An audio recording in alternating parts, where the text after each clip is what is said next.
Бадмараг ахлах сургуульд сурдаг. Одоо 11-р анги. Ийм мөрөөдөл гэвэл дуучин мөн жүжигчин болох хүсэл мөрөөдөлтэй хөгжмийн ангид сурдаг.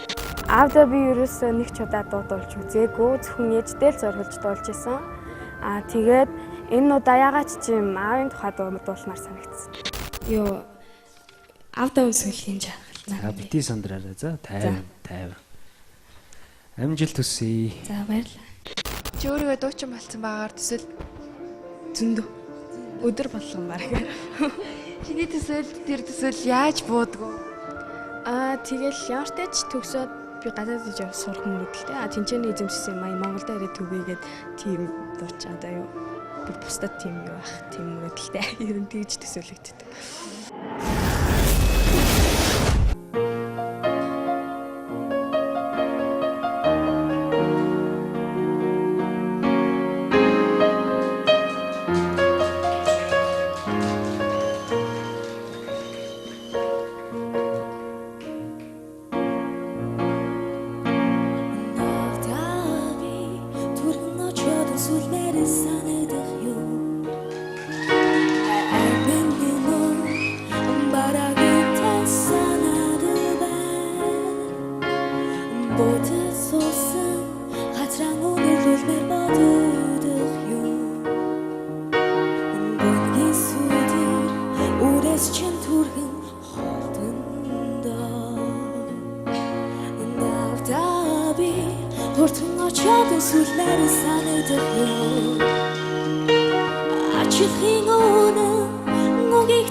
Ямар хөөрх юм бэ?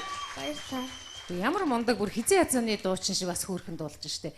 Ирээдүйд чамаа бас хүлээж байгаа юм байна даа л гэж бодогдож байна да. Тэнцсэн. Баярлалаа. Чиний наад тембр ч их гоё өрмөц тембр юм. Энэ ялангуяа доод өнгө дуулахар чинийх нэг юм айгүй ховор байдаг юм сонин тембр сонсогдоод байна.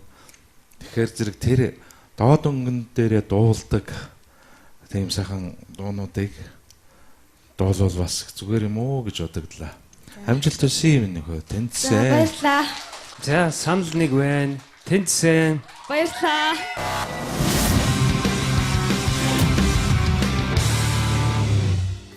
Аавдаа өнсөлгийн жаргалыг солонх сэтгэлдээ төсөөлөн мэдэрч маш тодорхой дуусна нь хэн бүхний сэтгэлд хүрч шүүгчдч нэгийг бодогдуулаад авлаа.